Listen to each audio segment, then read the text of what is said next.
হ্যাঁ, আইসোস তোরা গল্প শুনবি তো? হ্যাঁ দাদা, আমরা গল্প শোনার লেগে আইছি। দাদা, তুমি যে ভালো ভালো গল্প কও, আজকে কিসের গল্প করবে? আজকে একটা গল্প শুনাম, এক ডাইনি আর তার একটা মেয়ের কাহিনী। যদি ভালো লাগে না তাইলে কিন্তু সাবস্ক্রাইব এবং লাইক এবং অবশ্যই করতে লাগবে কিন্তু। হ্যাঁ দাদা, আমরা তো অবশ্যই লাইক সাবস্ক্রাইব করুমই। যদি ভালো লাগে তো অবশ্যই করু। তবে আজকে গল্পটা শুরু করা যাক। ঠিক আছে দাদা, শুরু করুন। একটা গ্রামে একটা ডাইনি ছিল। ডাইনিটার একটা মেয়ে, ছোট্ট মেয়ে, খুব দুষ্টু ছিল।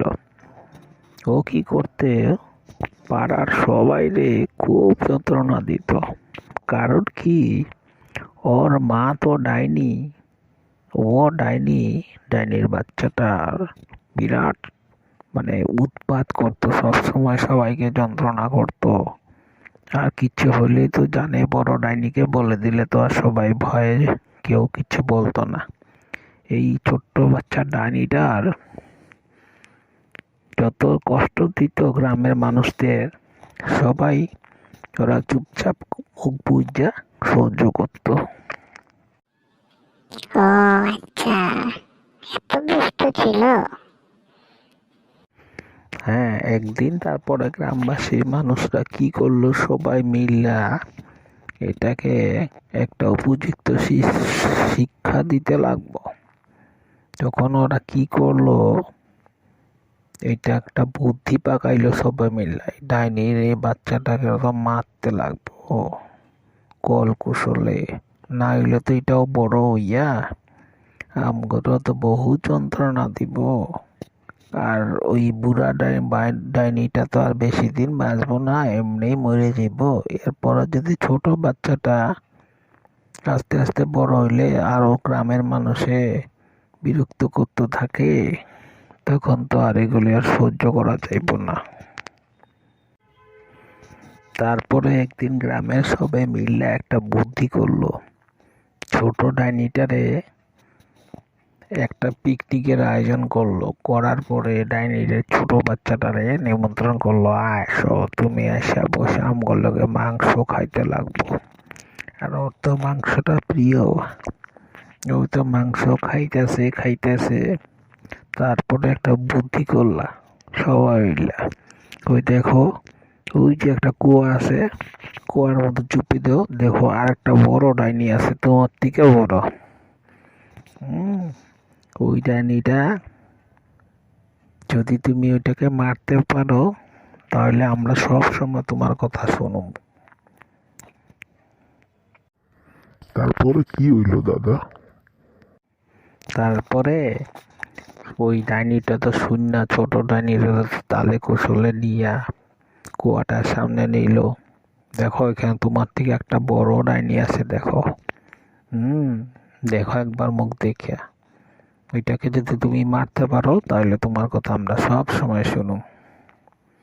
তারপরে তো ডাইনিটা গেল, গিয়া কুয়ার মধ্যে যেমনি চুপি দিল, দেখলো তো একটা বিশাল, ওর ছায়াটাই দেখতে পাইলো। ওইটা তো বাচ্চা ডাইনি আর বুঝে নাই। ওর তো রাগ উঠলো, বহুত চিল্লাচিল্লি করলো। ওইটাও কুয়ার ভিতরে আওয়াজটা আরো বেশি বড় হয়। তখন তো শূন্য, ওর তো আরো রাগ উঠলো।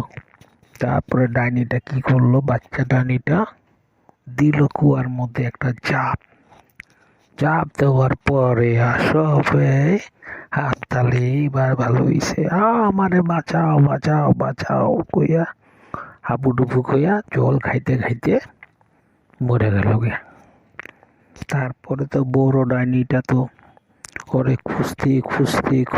খুঁজতে পায় না, কই গেল সবাই রে জিজ্ঞেস করে, কেউ তো আর কয় না। কইল, না আমরা তো দেখি নাই, এখানে তো আইছিল, আমরা মাংস টাংস খাইলো, আমগুলো লগে পিকনিক করলো, এখন এটা কই গেল আমরা তো কইতে পারি না। মিথ্যা কথা কইছে, ডাইনির মারে। আর ডাইনির মায় আস্তে আস্তে শুকিয়ে আস্তে আস্তে কয়দিন পরে কি করলো, ডাইনির মায় মেয়ের সুখে মারাই গেল। বাহ, খুব ভালো হয়েছে, খুব তালিয়া। খুব মজা লাগছে গল্পটা শুনে।